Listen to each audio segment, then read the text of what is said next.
siuhy fans, come here. We're here with Ash, former coach of siuhy, and Harry.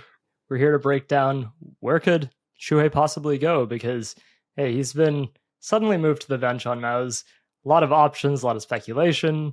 When it comes down to teams like G2 or Liquid that he could potentially move to, we thought the best person to bring on would be someone who, saw him lead from behind. So, Ash, just tell me how you're doing and what you made of this move when you saw it. Oh, first off, when you said former coach, I thought you were announcing my retirement. There, I didn't even know about it when you introduced me. Yeah, I mean, this move to me was like, I think it was crazy. This is of all the moves that happened. I think this was the biggest surprise for sure, and it's been like the most crazy off season I think I've ever seen. To be honest, I can never remember. And this was one that I really didn't know about. And like I mentioned elsewhere, this is something that I heard, and I was like, "Nah, that's not true." And it came out on HLTV, and I thought, "Nah, that's not true." It's one of those fake posts or something. So I was super surprised. And for me, it's been a very long day, and you probably see it in my face. Maybe we've been just playing the Dallas qualifier today. It's been a very, very, very long day. It's been the mental toll has been kind of difficult. Some interesting teams we've played against as well. So yeah, I'm doing good. I'm looking forward to talk about my boy siuhy, as you call him. I already call him siuhy, but siuhy it is. I mean, you're playing against some of the best teams in the world in that qualifier, so understandable exhaustion. Yeah, it's been a really difficult day. Well, I think the move even surprised MOUZ, to be honest, considering they did it like 2 weeks after the off season ended for everyone else. Like everyone else has just settled, and then no, apparently bounty is that important that we can just change something. So yeah, there's lots to unpack there. I don't want this to be too kind of speculative.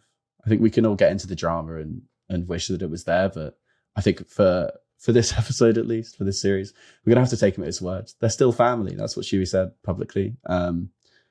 And we're going to take him at his word. Harry said he had an agenda with this picture. So, Harry, explain yourself. Well, okay. So the agenda was, I always thought MOUZ were going to be the new Astralis core, because I got the energy. I got Xerxin as Dupree, and then the kind of choking thing from TSN 2015 and everything, right? Like it just sort of made sense in my head. The kind of young core that everyone knew was really good in studios and under less pressure. And the perception could be, is this the Karrigan moment? Is this them saying that the choking is to do with the leadership?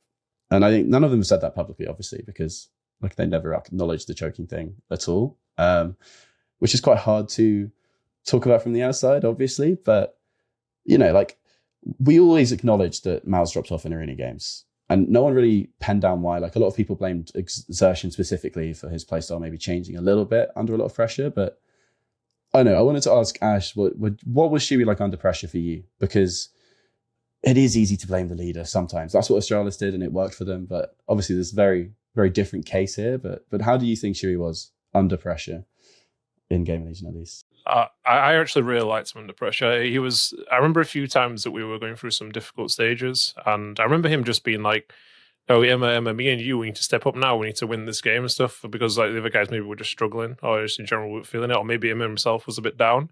And then them two would just be out there flying, killing everyone and stuff. And for me, it was like leadership from the front. And I'm not sure maybe if the roles or something he plays now aren't as involved as what they had for when he played with us. So maybe he feels like he can't do that as much. But his attitude was also always very, very strong. He never gave up. He always had the words, if he felt someone was playing bad, the team was playing bad or something, he'd just say it, and he'd be out there like, guys, come on, we need to fix this now. This is happening. Like, come on, we just step it up. And yeah, for me, I thought he had amazing leadership in those moments. I didn't feel any pressure. I didn't feel like he felt any pressure at any point in the major, as when we played the Paris and the other majors as well in front of the crowds. To me, he just felt like if you put the right people behind him who want to follow him, he's the guy that everyone seems to want to follow. And yeah, for me, he had a lot of age above his experience. I think experience with his age. So he was he felt like a veteran a little bit to me at times with the way he dealt with it. So yeah, I was very surprised to see that they weren't doing as well when they were going deeper in tournaments. When you saw this announcement come out, what did you make of what was going around in terms of what siuhy was apparently saying? I think it was even he came out and said that wasn't related to the team, but then also what MOUZ's statement said afterward in terms of how there's a divide in leadership. There's different visions, right? So Yeah. what Yeah, does different? that's weird. Because you've probably written a few PR statement. What the hell does differing visions even mean? Because they're just another international team playing another international brand. So what does it mean? I mean, I think when me and siuhy had, we were always very much on the same page. And if you're not on the same page, like this could be like, it could be anything. This is the silly thing. It could be like the amount of hours they practice. Maybe siuhy's like, oh, I want to play more, and Cyclone's like, I want to play less. It could be something literally as small as this. It could be like, oh, I think we should change some roles in this player. I don't think you should change roles in this player. We should go as it is. Or should change this player. It could be lots of different things, and if they build up, it can become a problem if it keeps persisting with that same issue. So maybe that is what it is. Maybe it's just a lot of just words, because they decided to do it, and I imagine it probably isn't the full reason. And we saw from siuhy's statement, it kind of conflicted a little bit, and it's kind of always the case, right? So it could be, it genuinely could be anything, and it may be something that's been bugging one of them for a long time, and the other one wasn't budging, and then they just said, I'm sick of this now. I don't want to do it anymore, and then obviously the results aren't going the way they want to go as well, right? So one of them probably was fed up at some point. One of the big conversations around after this is announced is, where is he going? Because it's after the off season. A lot of teams have made their moves. It seems like some rosters are at least set, but there's always rampant speculation. There's also people always gunning for some potential moves. Snax, a recurring topic among those. GamerLegion thrown in here just to make Ash struggle. They feel involved. Envy up there for I don't know what possible reason. So again, Harry, I have to ask you to explain yourself. Well, we've got to do one of these every episode, don't we? And this is, for any nerds out there, this is Penelope from the Odyssey with all her suitors, right? And that obviously ends very badly for all the suitors, but we're not going to get into the full nerds version of that. But this is, because I think Liquid and G2 are the ones everyone is saying Liquid and G2, right? Envy's there because it works for Carrigan, and they're announcing, they tweeted, we're back. That's probably just about Call of Duty merch or something, but you never know. If it works for Carrigan, why can't it work for siuhy? GamerLegion there, just to get a nibble. Just to get a nibble. Didn't get a nibble. That's fine. But I think Liquid and G2, that's where we're going to talk a lot about this episode, because you look at the rest of it and it's like, if it's not Liquid or G2, he's waiting a long time for one of the other big teams to blow up, or he's dipping quite far below where, at least in my opinion, he should be. So I think Liquid and G2 are the two that are most likely to maybe make a change mid-season, because obviously no one knew who's going to be available this early into the season, so it's kind of crazy. So that's kind of where we're going to be looking for most of it, with a nice little Odyssey reference. Ash, what do you think about these potential suitors? I could see him working on any top teams, but I genuinely do feel he's the biggest. He's probably one of the biggest, if not the biggest, prospect out there, which is why I was so surprised when it happened with MOUZ. But I could easily see him on those organizations. I mean, obviously, I wouldn't like to see him just replace Snax, obviously close with Snax as well. But Liquid, I could see that working. I think he's able to deal with the pressure. He's got the personality to bring the best out of people. He's easy to get along with. He's a hard worker. He's a super talented player, and he thinks at a really high level. So, I mean, I could see. I only feel like he's going to go up from here. Otherwise, organizations have made a poor choice, in my opinion. Or maybe MouseSports don't want to let him go. So, yeah, he definitely could make it work. Talking about his actual abilities in game, Harry, you have another wonderful chart for us. Really laying this out where he puts him smack dab between Snax and Twistzz. Interesting agenda with the two players you picked to highlight, but tell us what this is saying here. Are you going to say you should call everything an agenda now? Everything's an agenda. Everything's an agenda. Well, this is because we normally do these charts, right? And it's normally to relate it to teammates to kind of see within a team structure, but because it's a siuhy episode, it's a siuhy special, we're going to do just in-game leaders, right? Because I think when people just want to swap in-game leader for in-game leader, a lot of the time it's only they think about tactical ideas. It's like, will this style work? Will this work? But I think you do kind of have to think about them as individuals as well, and kind of what would make siuhy comfortable within a team. Is he able to play all the same roles as someone like Snax or someone? And if you replace someone like Twistzz, then what happens on CT side in terms of firepower and stuff? Because siuhy would have to replace probably JKS on CT side. So it's not always as simple as siuhy is better tactically than, say, Twistzz. So that's what these charts are here for. And I think it's important to mention that siuhy he's at the top end of the kind of traditional IGLs. Like the only people past him are Tabson, Big Azera, Electronic, Blitz, Twistzz, and all of those guys are setting themselves up a lot more than people in siuhy's grouping. So I think it's just important to mention that even in a team where he is still setting other people up, like he's not a star player in MOUZ like he was maybe in GamerLegion, and he's still a decent fragger for an in-game leader, which I think is becoming more and more important as time goes on. So I think it's just important to establish that at first. Would you say he was a star player in GamerLegion though? I think he had that potential. For us, he kind of acted as one because we had a weird dynamic where kind of he wanted to lead from the front, and I don't think he really does that as much in the MOUZ. Like on T sides, for example, we would play very much like around him, and it helped him really have control of our T sides. Like for example, on Ancient, it'd be like the cave player taking like sorting all the tempo out, and on Mirage, it'd be the mid player and these things. So Emma was like almost like the secondary sort of stars. But on a MOUZ Sports, for example, I saw them play Nuke, and I remember he was like holding all the grenades, like the smokes, and throwing them at starting around. I think these little things are like he's just giving these up the space a little bit more to Jimfat and the other guys and the exertion. So it doesn't really bring the firepower out of him. And to play as in-game leader, sometimes you need to feel the action. And if you're stood at the back throwing grenades and stuff, it's hard to feel call and it's hard to get a feel of the game. So for us, he did operate very much as a star player. And on CT side, he was more about his communication to us. But I was always super impressed with his first ball accuracy was always really good. The amount of times to just be one-tapping people, it was really, really nice as well. So he definitely has the firepower in him. But obviously, when he played with us, he didn't play at the higher sort of consistent level. So I expect those numbers probably would drop off. But for me, those are pretty solid numbers from what I've seen in his roles. I know he plays some good roles. I think he plays like Connector or Mirage or something, right, on CT side. But this is, when he played there for us, he was kind of more saying what to do. He'd tell the AWP, I want you to play here, rotate to me, like, oh, now we should take Palace or something on the A side when something happens in middle, or let's play more for the sites and things. Now he'd really organize the CT sides, but to do that, he always felt like he had to be in those positions to have a voice, and I don't think he really has that much. But he probably is a mishmash, right? I can't really remember where they kind of play, but he definitely does have the firepower in him. Like individually, he easily could have been like he easily was a second star for us, and he looked not out of place either. And that's kind of what this is saying. I know it's, as always, it's different opposition in MOUZ and GamerLegion, but I think this, like it was a good deal more fragging output in GamerLegion because of the roles and because, you know, with Isaac and Chaos, like they're just naturally more supportive players than someone like Zershan is, right? Like I guess Zershan's Zimmer in this example, but you know what I mean? I think you can see the difference in kind of team balance there. And it was also, I think siuhy's actual traded def stat went up as well.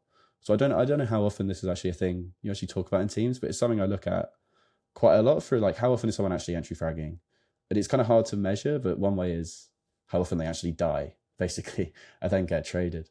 So siuhy in MOUZ was getting traded much more often than he was in GamerLegion. Overall on T side, I think it's a bit more than it is on this chart. So what do you kind of make of that? Because obviously he leading from the front does involve kind of bomb site entry fragging, but I think that's very different to kind of taking charge of a default in mid or Mirage or something, right? I think if he's throwing utility at the start of rounds for MOUZ and then he's alive later round and is being sacrificial, I see it as a different type of thing to what you were describing. Am I right to do that?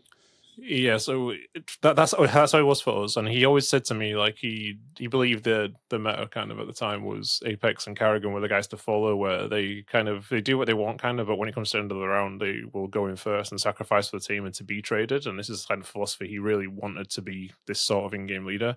And I imagine now he's been traded more because he probably doesn't do the moves, but at the end of the round, he still probably does the same thing, right? And I imagine it probably does that. I haven't looked into this properly myself, but that will probably explain why the traded defs are kind of maybe gone up, but his numbers haven't particularly gone up. This might be all rubbish on T-Sex. I haven't followed MOUZ Sports enough, but this is like, for example, the Nuke example again. When I saw in prep that he was a guy throwing all the smokes, that surprised me a lot because that's not the siuhy I kind of knew, from GamerLegion. You wanted to be in there all the time. You'd rather be like the first guy outside or the silo guy, like doing something, organizing the start of the round rather than, what wall do you want, guys? Throws the smokes, and then by the time anything happens, everyone's kind of died, right? So I imagine he probably still does that part of the game. So he doesn't do that part of the game around himself, but in the end of the round, when they group up to go out the door or something on Nuke, I imagine all the time he's either throwing the util or he's going in and saying, guys, trade me, and jumping out and making space. And this is kind of how he explained he wanted to be as an in-game leader. It's like very much for the team. I think we see that trend as well. Do you think he still had that kind of a voice on MOUZ? Because there's been speculation about, whether Cyclone has more control, especially after this move happened, and just in general in terms of what his impact was like on MOUZ. How do you think that varied from your days? It's kind of difficult because it's been quite a long time now, right? Has it been a year and a half? I think I can't really. My time warp's gone. I think it's been about a year and a half. So maybe he's changed on that. But I know with us, like he wasn't like he was an established player when he was with us, right? But he was quite vocal about he wanted to be in the action. He wanted to have his positions and his roles. And I think with Mascots, he just fits in and does what they want. And I think that you can convince him to do this, but he knows to get the best out of himself, he needs to be in certain positions. So maybe this was an issue when he was playing. He felt, look, I'm the guy held responsible for our T sides on playoffs. And at the end of the day, if I'm not where I need to be, then it's kind of reflecting poorly on me, right? And maybe Cyclone said, if we have all these top 20 players in the team, well, the Brawler needs some room, Zersh needs some room, Jimfa needs some room. Someone's going to have to sacrifice. So unfortunately, Stewie, it's going to have to be on your shoulders.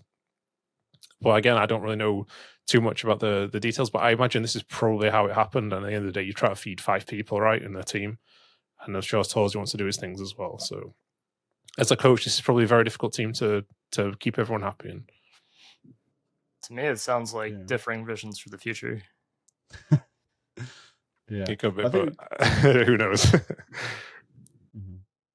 I think we can see on the next slide a bit, because I wanted to dig into, as always, get the role cell content in, because it is a thing with in-game leaders, right? Like the balance between being in the center of the map and being able to call around yourself, or also letting your star players be in star positions. Because I think as time's gone on, I think I've seen Bubsky talk about it quite a bit. Like you maybe don't want a weak in-game leader fragging wise to be an important anchor, because you just will get picked off in defaults and things. Like you don't want to see Rops walking in on your in-game leader very often, right? So there's multiple reasons why in-game leaders take kind of star positions in brackets. And Chewy did do that on MOUZ, I think. So he played Connector on Mirage, like you were saying. He was rotating on Dust 2. He was rotating on Inferno, like Door on Nuke, but sometimes Floor. It was weird with Brolan, right? Did he swap with Door at the end? Because I know Brolan was Door for quite a long time. Yeah, okay. So Brolan was Door for a while, and then they kind of swapped towards the end. So that was mix and match, and then Cave is like the classic, basically everyone really plays Cave, right? Because you just get so much information, and that is important for Shu, I think, is from the outside at least, because he is this kind of, like we saw in GamerLegion, and we also see in MOUZ, that he is this kind of playmaker. He wants to be able to have the information early, and I think that's really important for in-game leaders. And that's also really important when you think about where he could move, because Liquid and G2 are the two community favorites, right? And I think either team, he's losing this active rotation role, because in G2 you have Hunter and MOUZ. MOUZ, is, we all know he needs these rotate spots. It's been a topic for a long time. And then Hunter, people want him to anchor, but he's kind of, I guess, primed to be this rotator. He's always been maybe more like an Apex supportive rotator, but he still feels like such a rotator to me. Like I don't see him playing Pit. I just can't see his CT playstyle working in Pit. So I think Shu would have to sacrifice for G2 if he wants to move there. And I think on Liquid, Twistzz and Nohte as a rotating duo is just too good, to be honest. And I think Twistzz is able to call a CT side as well. I think it'd be fine for Shuey to be an anchor on CT. But I want to ask you, Ash, because you mentioned his positions a little bit. Like, how important is it to you to have an in-game leader comfortable on CT side? Because we do see kind of like Eternal Fire or something, right? Maggia will talk very frankly that Xantares will talk more than him on CT side. Like that's quite a normal thing for star players to be able to do. So what do you think? Should this limit where he moves? Should he really push for rotate spots in his next team? I don't think so, to be honest. I think that's the way he would like to do it. And, this is probably the positions he's played most of his career. Like he didn't used to be an in-game lead, right? He used to be a star player, I think, when he was in his Echo Bars or something. So I don't know if his mindset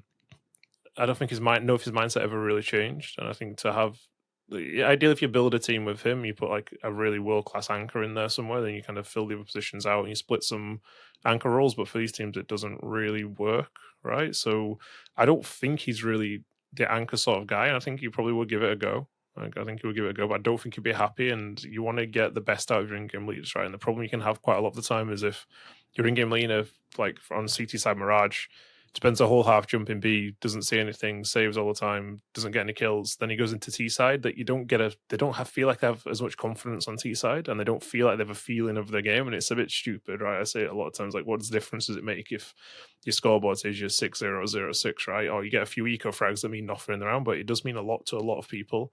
And when you're this sort of in-game leader, like, I think it's more responsibility, and it's even more difficult to do the job when you don't get to do anything. Like, when I'm sure Snax has games on Nuke where he just gets executed on and he has no rotation and he gets destroyed, and then he goes T side and one of the hardest sides, thinking, I have no confidence right now in the game, you know. Like, and maybe he has the best mentality in the world, he can make it still work, but for some people they can't make it work, and it's very difficult for them. So it probably would be throwing siuhy in the deep end to just be like, siuhy, you join a new team, older players, all established superstars, want you to win right now, and also you're playing all these roles you don't want to play, right? But I think this is kind of, I don't really know if there's any other in-game leaders kind of playing the positions he's playing at the top level now. Maybe Apex a little bit, but I think he would be open to do it. I think he's capable of doing it, but I don't think he'd be so happy to do it.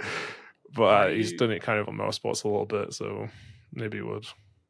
Why do you think there's been that change, that there's not many in-game leaders playing those positions anymore?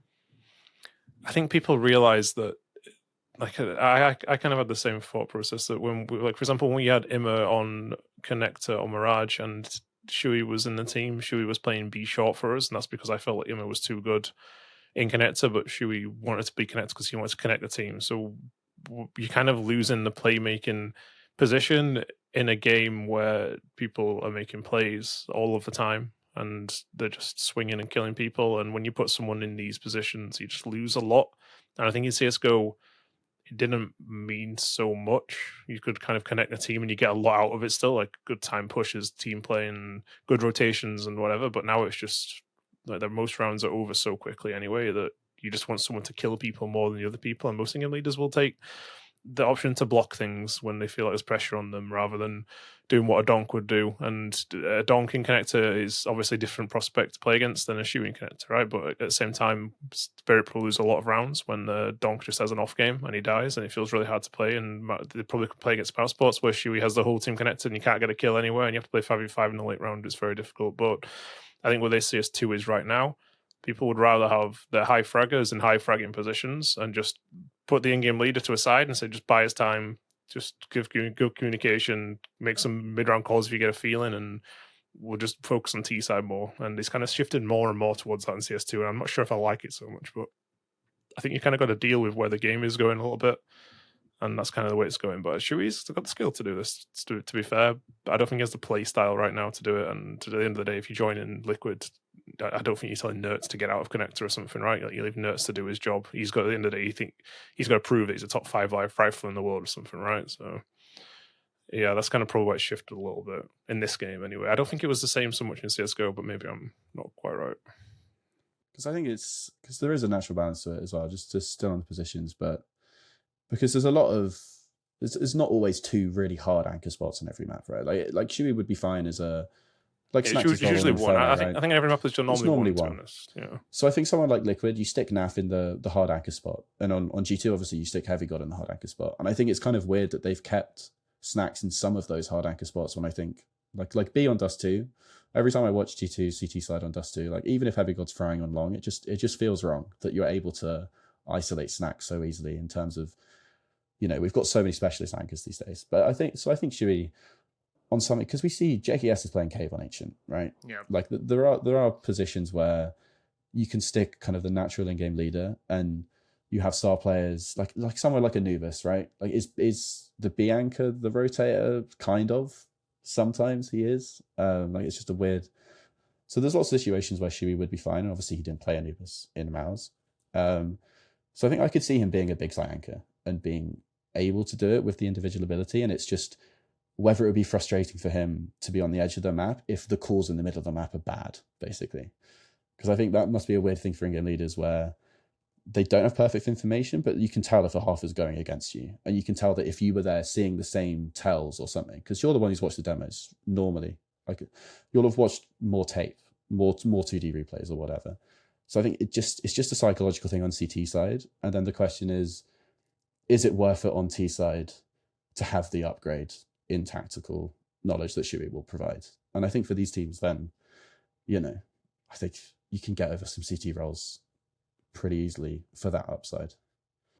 You also touched on it earlier. I was going to say that there is just a general tendency where a lot of these teams have a different player entirely calling parts of their CT side. Like FaZe, Kerrigan mentioned that Elige is calling on like 4 maps on CT, Hunter is calling for G2.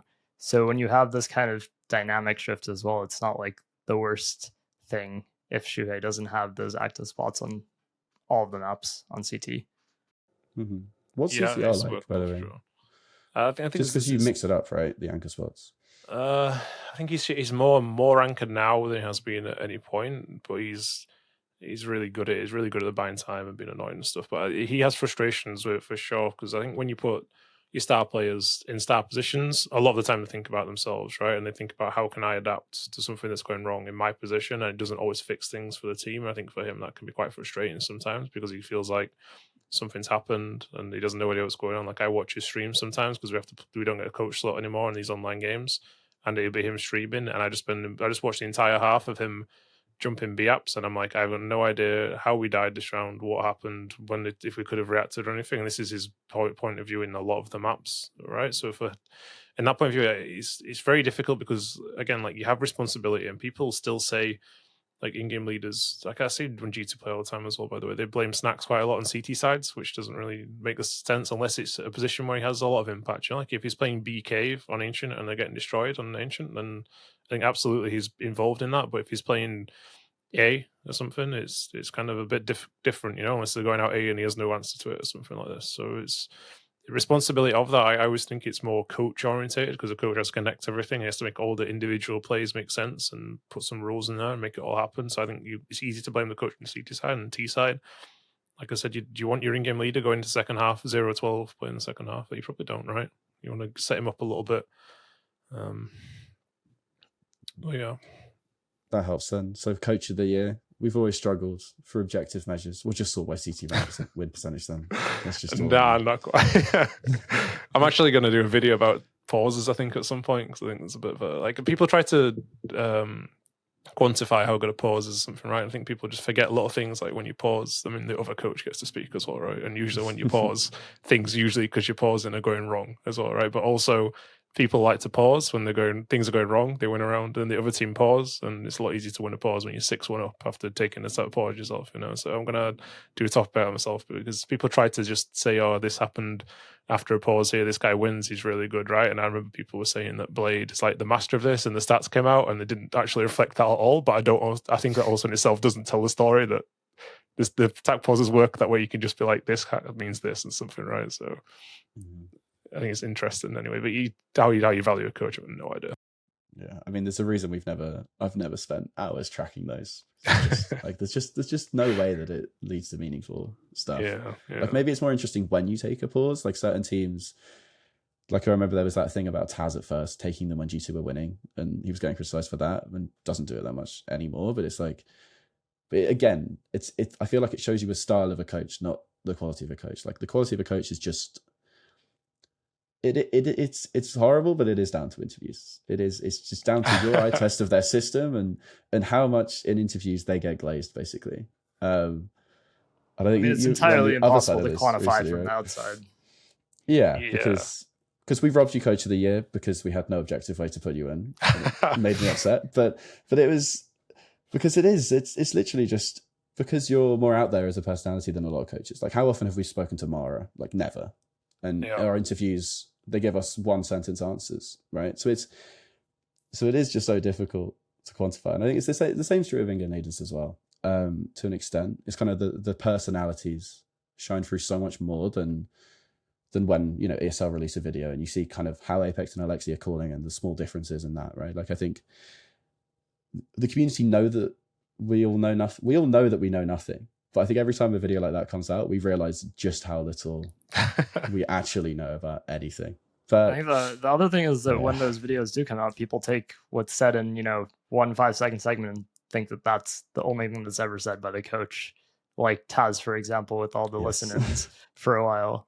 But even, for example, like I think two things that are helping that are hearing those more in general, the fact that they are coming out a bit more frequently, but also the full videos that ESL are releasing of like the documentaries on matches where you hear a little bit more, kind of helps quantify it a bit. But then there's also like, for example, the Neo clip when FaZe were playing and he said, hey guys, not to be that guy, but maybe a rush ramp and just last. You have like kind of fun stuff because like Neo is someone you also don't hear too much about in interviews. So hearing those kind of things is also just interesting insight.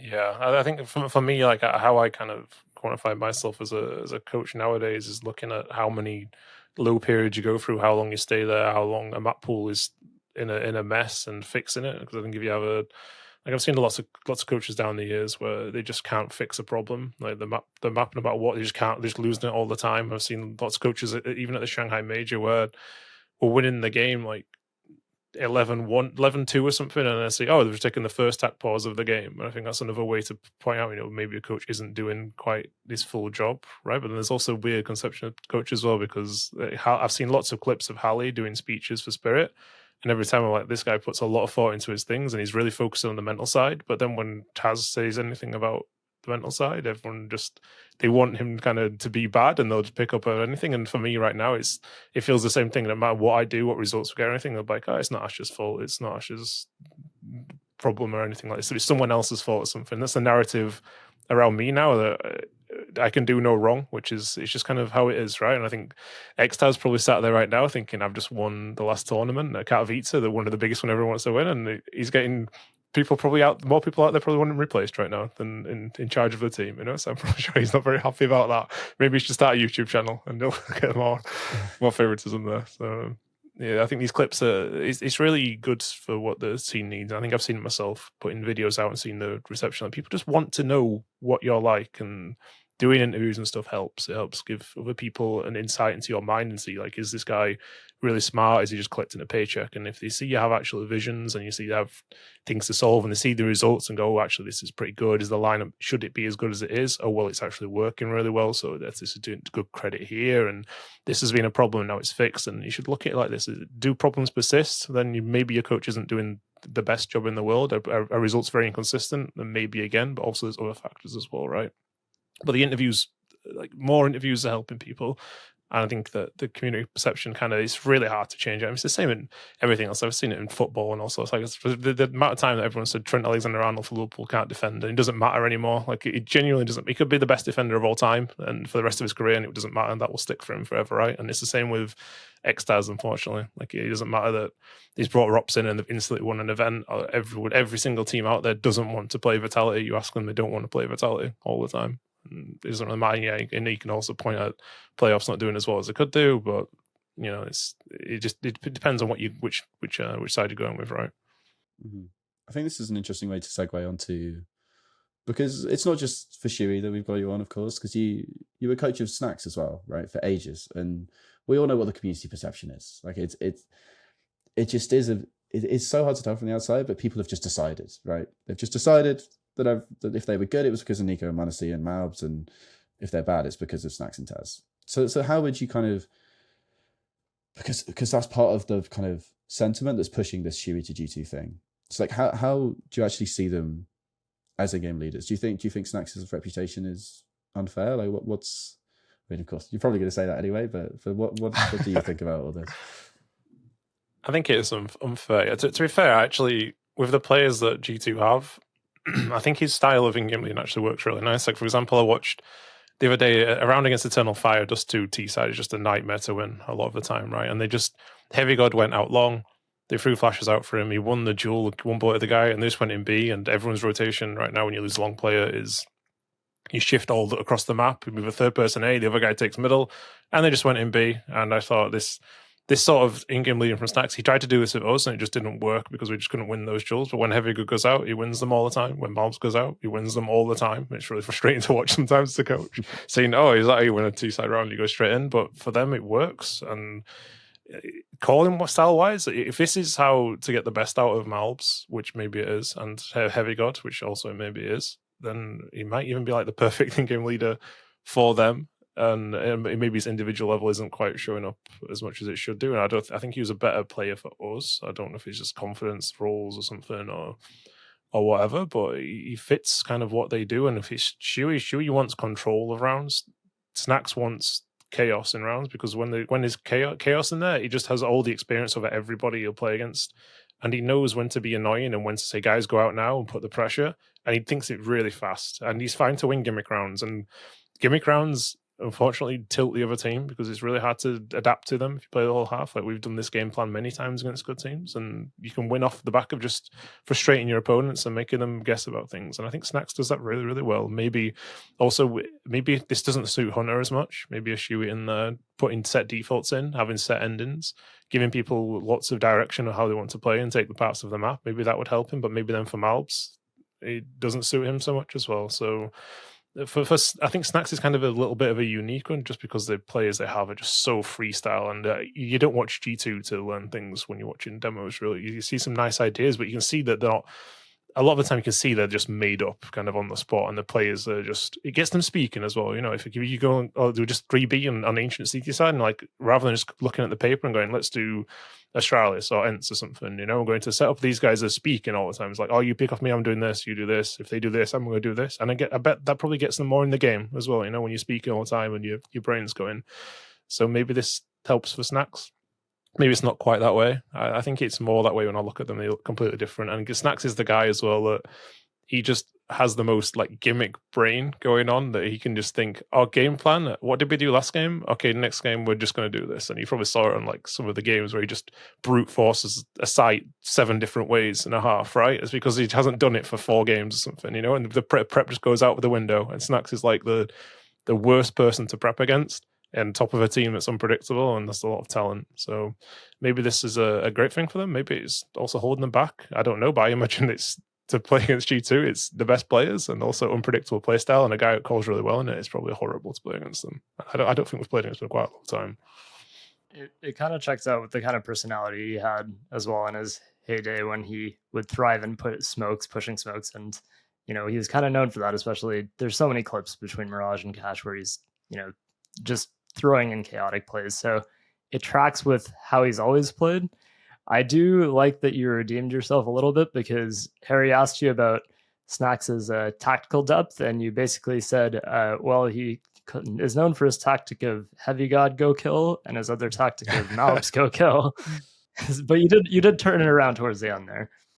Yeah, it's just like he has tools, and that's how he likes it. If you have the tools there for him, like I always said, that if you put good structure around him and you give him the players that think on his wavelength, like he's really, really good in-game leader. And from when he was with us at the end, it was a bunch of kids, you know, like it was like his preschool sort of thing, and no one was reacting the speed he wanted. It was super frustrating for him, but he has like a really good tactical understanding of everything, and I think he has fun when he calls as well, and people feel the fun as well. So it's not like it's just random or anything. Like he's really, really good at manipulating rotates, at understanding in his head exactly what's going to happen and when to go. And he gets some really, really great timings when he does this as well, when he's like in the flow and everything. So it's not just like the basic, I think. Yeah, sorry. But this is what we mean when we say like loose style, right? It's like Angelotti. Okay, you've got your 3 best players are all left wingers. So he actually just plays them all left wing. It's just, okay, that's just a thing. It's like a lot of these super teams, kind of when you're talking about top 5 teams, all these players have their own ideas every round. They want to do something. And it's about who. And I think someone like Snax, and I think it was one of the reasons I was always quite defensive of Hooksy, is that you can see that most of his thought process is trying to make sure everyone gets their own plays enough. Like, you're not able to do your gimmicks as much. So I wanted to ask about, because you talk about siuhy wanting to control quite a lot. And did you think that's something that, like, that he was able to do in MOUZ as well? Like, did you see them as kind of like a very tactical team? Like on the axis of maybe like Na'Vi to G2, like where would you put siuhy's MOUZ, do you think? On CT side, no, actually, I didn't think they looked that structured at all when I watched them, which kind of makes sense with maybe some of the roles he's playing, which is a bit weird. And on T side, I think they've always kind of looked. It looks like it makes sense, and it just looks easy to play in a lot of the time. Like, you can see people are ready, are in positions to react to something that happens on the map all of the time without it just being a gimmick. Like, just sending someone out middle on Ancient and having 4 people B. I think that's just the most basic reaction ever, right? But he has people like close together, and then they're already in positions where they're not it's not just rolling the dice. They're going in and they're poking around places and then making them react, and then they play again, and they're playing at lots of different tempos off the back of each other and giving themselves like the best sort of chance. So in that aspect, compared to siuhy, I think compared to Snax, I think he's completely different with how he leads teams, to be honest. And I mentioned that he needs control, but I don't think he doesn't limit people as well. You know, he wants people to make their own plays, but he wants to put in his system, explain how to default, and he wants to drill that default until it's had everything possible, and then he'll start encouraging people to, okay, now I want my AWPer to do this. I want you to say, so you want to do this, peek off this. I want my rifler to do these plays every so often. Like, whatever you want to do, you're going to do it. We're going to fit it into the default, so the default still makes sense, and it doesn't just become a clown fiesta, right? And for him, it's very much building his own structure, and then just adding pieces on top of it very slowly in practice, and then it comes together in the games. And I think you can see that a lot more in their demos, and their demos are quite often quite good to watch. I would say it does feel a bit different to G2, where G2 is just a frustrating one where you just watch them just lose triple entry and then win 2v5, and you're like, okay, that's how you win that position, right? So yeah, I don't think it's not as chaotic. It's more controlled, but not without limiting players. I don't think you limit players at all. Like, he works around what he has, and he wants to see like how are they going to react and stuff, and then he can call around it a little bit more. So it's like a building up process with siuhy. Put the structure in, and then he kind of just tweaks it a little bit every now and again. And I don't think it's like more of a anti-strat in-game leader like Snax, right? Snax will just build a game plan and fix it, and he'll just decide he's going to do it, and if it works, it works. If it doesn't, he'll make a small adaptation. And siuhy wants to play like you try to adapt to us, and we're going to make small little changes, and we'll adapt to what you do in the game as well. So it's like probably the polar opposites of in-game leaders, I would say, in the game. Personality is probably not that far away from each other. Do you think with Nico there and Nico not there, like, does that make siuhy a better fit for G2 with Nico gone? Potentially, yeah. I mean, it depends how much of a voice Hunter has as well, right? I could see it working. I think they'd probably. It seems like when Nico left, he was very much praising Snax and even like double down on it. I think when people called him out, I think he said it again a little bit, right? I think it kind of shows how they feel about him. Like, he's a guy he has like people really like him. He's a really, really likable guy. He's a fun guy to be around. He relieves the pressure really, really well. For example, when we played FaZe at IEM Sydney, I think it was, he just made everyone else like feel comfortable by just joking around and saying things, and people want to play with him like that. So could he come in? Could siuhy come in instead of Nico? I don't know if they even want him right now, to be honest. Maybe if there's like a sustained period of low form, then maybe. But I think more likely someone like Liquid would do, because I think their T sides have been a little bit struggling, and they don't really seem to have the answers, and they're kind of just hoping that Nerds frags out hard, right, and they win clutches. So I'm not sure that would be the team that wants him right now, unless they just go, we're G2, we want the best players, the biggest names and biggest future potential, and just go, okay, let's get him in now. But I'm not sure if it fits perfectly for what they want right now, to be honest. No, go ahead, Harry. No, I was gonna try and steal your hosting job, but I think it's probably time to talk about Liquid then, because I think G2 is interesting, but I do also think, like, we've read enough interviews. I don't think that move is going to happen unless it is the org going, right, look at the age difference, we need to future proof. So what are you going to say? I'll let you go back. But I agree, basically. I don't think G2 will do it. I was just going to say, we usually do this segment where we find HLTV threads that are talking about whatever our topic is, because there's always actual threads that say, X, come here. And it's always fun to see some of the crazy moves people have picked out.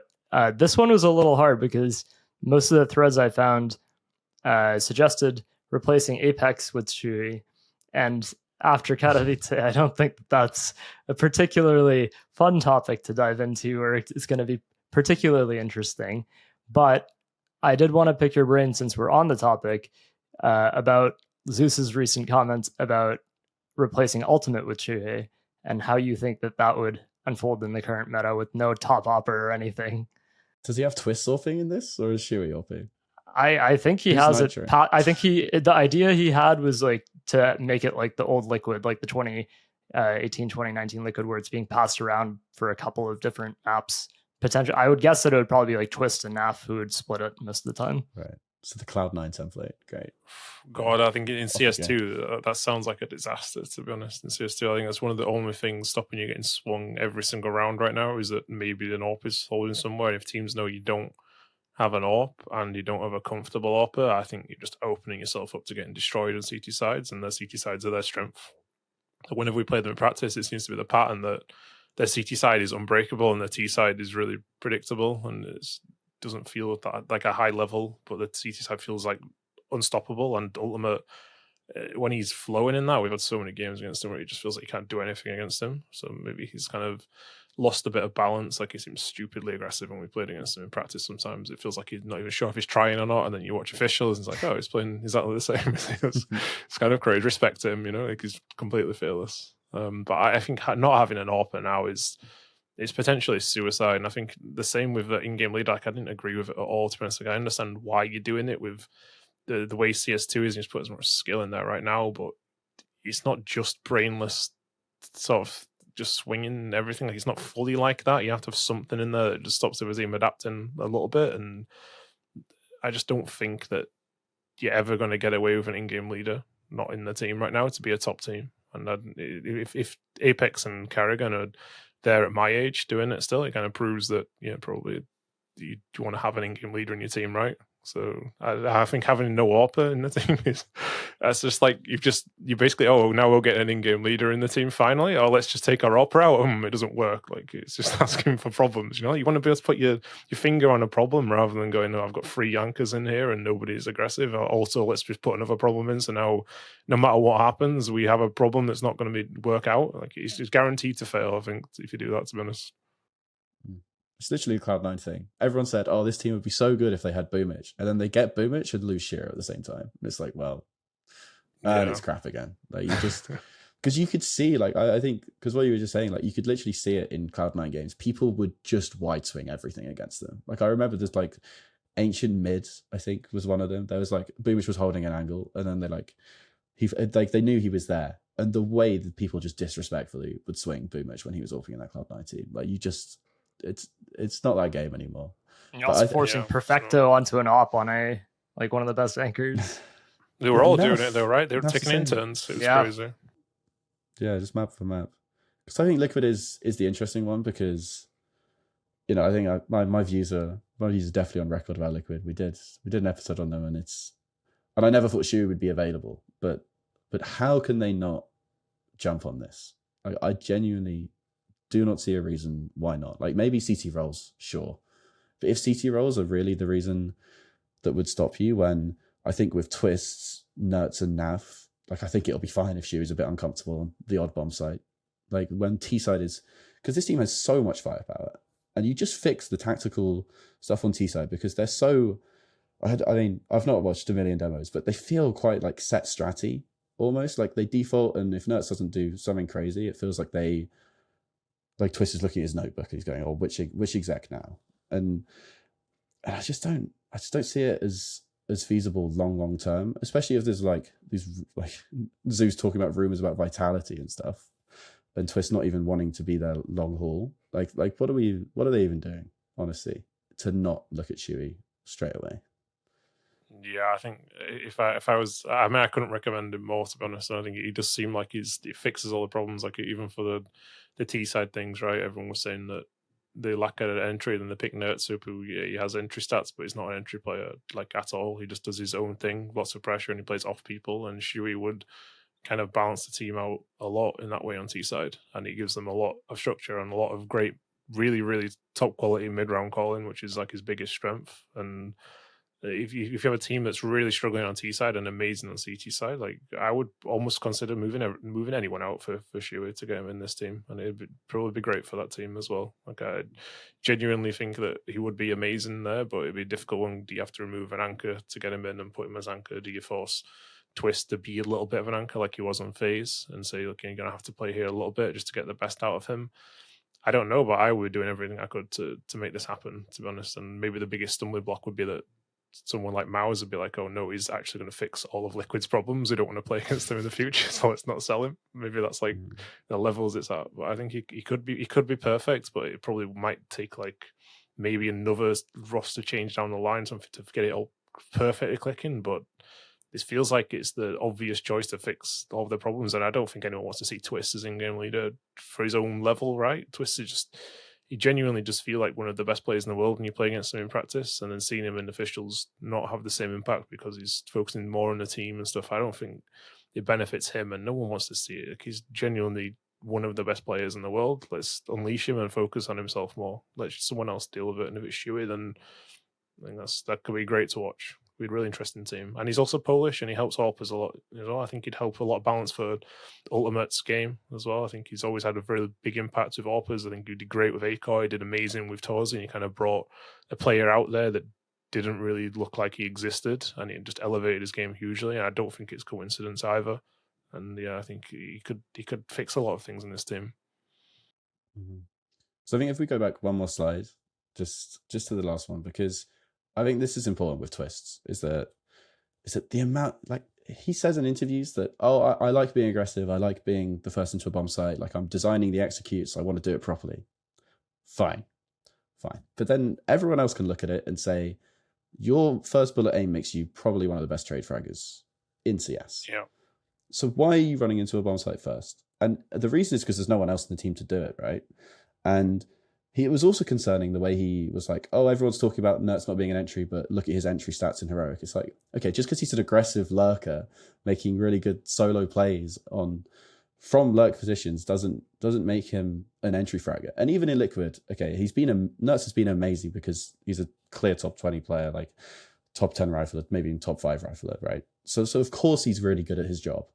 But bomb site entering, like that is such a different thing. And I couldn't believe it when I saw Twistzz say that, oh, it's fine, me and Nohte are like naturally aggressive, because that's not really the point. The point is, like siuhy was, like you spoke about with siuhy earlier, someone in these late round 3v3s, when you don't want to be tripping over each other's toes. You want someone there who knows exactly what their job is to just make space completely selflessly. And I think Twistzz in Liquid is doing that, basically. I think he is, like when you watch him play, he's really trying to embrace this in-game leadership style of being the entry. And the criticism isn't that no one's doing the entering. It's not like they're just like looking at each other baiting. It's that I don't want to see Twistzz first into a bomb site. I think he's too young. He's too good. I just don't want to see it.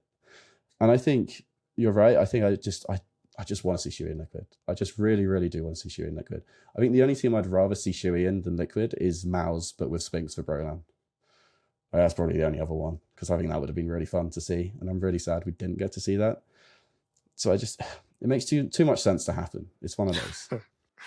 Yeah, I mean, even Spirit stopped doing it, right? Like Donk was just kind of going in all the time, and you could just tell something changed. And how every time they go out somewhere, if it's end of a round, like Donk does his own thing, but if it comes to end of the round and running in, they're just sending someone else in, and Donk trades him like 100% of the time, and then Donk just peaks, and he just gets all favorable duels because the first guy that's the difficult one to get rid of gets his one free kill, which you don't want to be on Donk, you want for someone else. And the same with Twistzz. Like, do you want Twistzz alive in the 3v3 and stuff, taking the time, is understanding when to peak, and just out aiming people on his own terms? You don't want Twistzz going in and setting dead chat, telling people what he would do and knowing he could do it better and just sacrifice himself for the team. And I like that Twistzz is willing to do that, but you just don't get the best of Twistzz. And like, I genuinely feel Twistz's skill level is like up there with Nohte, and he could be, but not if he throws himself in the deep end and just goes out and dies first round. I'm sure teams are really happy to kill Twistzz when they go in and get 1-for-1 and put someone else in there. Like, I'm sure they hate seeing Twistzz in a 3v3. And yeah, I just don't think that it's anything that anyone wants to watch, and it's a little bit strange that Twistzz decided he wanted to do that as well. I'm kind of surprised he didn't say, okay, I'll in-game lead, but I'm going in second, and I'll play around myself on T sides, and I'll take the space, but I'm not ending the round, just die or something. So yeah, I think I'd much prefer to see like a siuhy going first, Twistzz trading him, and then Naf closing the round out. That sounds great now. Maybe they don't feel the same. Yes, I'd do that on Football Manager in an instant. It just makes too much sense. Please. You said siuhy's the obvious choice for Liquid. What's the non-obvious choice? If you had to look at the top 20 or top 30 teams, where could you see him actually fitting in right now if you had to go to any of those teams? Obviously not including MOUZ. siuhy, you mean, not Liquid, right? Yes. Well, the honest answer is I think he'd improve loads of teams who have really good in-game leaders. And it's whether it's like financially worth it to do it, because I think like MOUZ do public contracts, right? I think siuhy is. I'll check it. He's there for a while. They just say multi-year. Oh yeah, they love a multi-year thing. But anyway, because it's like someone like Falcons, right? You're a super ambitious project. I think siuhy and Kicksan are the two big names out of the new crop of in-game leaders. But do you make that move? Because I think you probably don't, even though I think siuhy's better. So how far down do you want us to go with this, I guess? That's why I said top 20 to 30 maximum. Okay. You have to pick one team. 30. One team. 20 to 30. Well, not in the range, sorry. Like I guess like anywhere from top 1 to 30, let's say. But you only get one team. One move. Oh. That isn't Liquid. That isn't Liquid or MOUZ. Any ideas, Ash? Any ideas? No, I was gonna say maybe FaZe, but then the CT problem's there again. I mean, maybe Rain fixes 4 rotators. Yeah, it's just a bit of a mess then, right? And Kerrigan I think the personalities as well might be a little bit too much of a step up, saying here's Rain, who's played with Kerrigan most of his career, here's Elige, who's not I don't think he's the easiest person to work with. I'm not saying like it's hard or anything, but he's like a big veteran with a big voice. Maybe this is difficult as well. So bringing a 21, 22-year-old in-game leader, however old he is now, it probably difficult as well, right? But that's kind of where I kind of envisioned him. I think also maybe Vitality did kind of make sense, but I think also Apex just is like I think he helps ZywOo a lot, and it brings him out of his comfort zone a lot. And his personality, I think he has a really good personality for what he does, to be honest. He sometimes he shout and scream at them, and I'm sure it doesn't help so much, and maybe he doesn't really realize it doesn't help as much as he maybe thinks it does. But when it's going good and he's shouting and screaming and stuff, I'm just like, this guy looks so great to play with when things are going good. Like he really, really does. And would I put siuhy in there? Probably not, to be honest. I'd probably leave him together with ZywOo. Like the last thing you want to do is break ZywOo, right? Because you just play with Apex forever, and you bring an in-game leader in and it's just not ZywOo anymore. That would be horrible. So I honestly don't really know. And if you go lower down, I think that you're just wasting siuhy, to be honest. Maybe MOUZ Sports just they'll let Brolan fail and then just bring him back later, because it's going to be really hard for Brolan. His first team to go to MOUZ Sports, so you've got to feel sorry for him to just be that in-game leader. And already now, like I said earlier, with the public perception of everything, like people just kind of seem to want MOUZ to fail because of siuhy, which is a little bit sad in a way. Like it's such a young team that's been so close from one year at events. They seem like a really close team as well, and now maybe they don't want Brolan to do well because they like siuhy, and it's going to be pressure on them. And even if they do well, like I said with Xtaz and Vitality, he might not get any credit for it. And that's going to be sad because they probably won't sell siuhy, I'd imagine. The fear of improving other teams, and siuhy's going to be like the burning thing in the back pocket, like we need to bring him back. They're struggling a bit, bring him back. Who can we swap out? And then Brolan might just take the bullet for being the nice guy and saying I'll do the in-game leading, So I don't really know where else would benefit him or would make the most sense. But Liquid does seem like he has so much potential there, and that would be super interesting if he would be willing to go. Maybe he wouldn't, but it does sound super interesting. How about a Heroic? I've got a hot one. Oh, here we go. It's not Heroic. It's Astralis. It's time to give it up, boys. Danish Counter-Strike is dead. Could you ask for a better England leader to build your international project around than siuhy in the summer? Because this is why I put the Envy logo in the intro, because the likeliest thing is contract jail. That's what happens when you get benched before Katowice, when everyone else has settled their lineup and has a plan for the next major cycle, right? Like, unless something goes really wrong at another team, I don't see how siuhy gets out before summer. And that's just really sad. Like, it's just really sad to not think you're going to see him on the server. But I think in the summer, like, he has to be number one on all of these teams' lists. If any of these top teams don't make the major playoffs, like, you're ringing his agent straight away. You've got him on speed dial. Yeah. It's like the Vitality Rops one. Like how long do you wait after he loses the final to tap him up? I think Neo said to me, it's like 2 or 3 days. Okay, sure. Maybe for siuhy, do 1 day, because he's going to get snapped up 100%. Yeah, I think there's been a lot of players down the years where they get benched and you're like, oh, something happened. Are they going to a better team? It just turns out that they had like problems, or they weren't as good as maybe people thought they were, and they just kind of slowly fall down the ranks. siuhy is not that person. Like, siuhy is for me is the next big in-game leader, and we look back in 5 years, 10 years, they're going to be like, this guy is up there with Carrigan and Glaive and stuff if he gets that opportunity. So I don't think it's like he's just going to go missing now, and I hope he doesn't go in contract jail, because he really should be going up a level, or at least staying a level, rather than having to drop and prove himself again. And maybe like you see like Astralis or something, but I see Falcons and the team they build, and the team that Heroic built with all that money as well. Like, it seems so hard to just build a team now anyway, and especially with VRS putting people off as well. Like, what team could you even build with Astralis? And then like you put Device there, and then you just keep one of the Danes, and then I just don't know if you can build a team that's even like exciting for us to talk about on the lineup. So I don't really want to see him start. Coach, but it's a different question. I know someone who could find some players for cheap, but it's a different thing. Okay. I mean, I think we covered Shuhei pretty extensively, but wanted to thank you for coming on, Ash, for sharing insight into your experience with him, and just generally what it was like actually being able to see what he was like from behind and where he could fit in. Is there anything that you want to leave off with? Anything about GamerLegion? Any final words you have in general? I don't think so. I mean, I could do with a lot of complaining, but I don't think now's the time. And I'll say as well, I'm super stupidly tired right now. It probably comes off a little bit, so I can apologize for that. But like I said, we played the Dallas qualifier for the entire day today, and we're recording this at midnight, or just later. So it's been a long one, but yeah, I've really enjoyed it, and I think you two are both doing a great job. And I love these statistics and stuff. We've been missing it in the Counter-Strike scene for such a long time. And whenever I see them, I always sit down and read through it properly and think, okay, what are we missing? What else is the other teams doing that are successful? It's not really happening. I think it's really nice to have this like addition, seeing these charts and things, like a football sort of thing getting there slowly. So props for that anyway. I've enjoyed it again.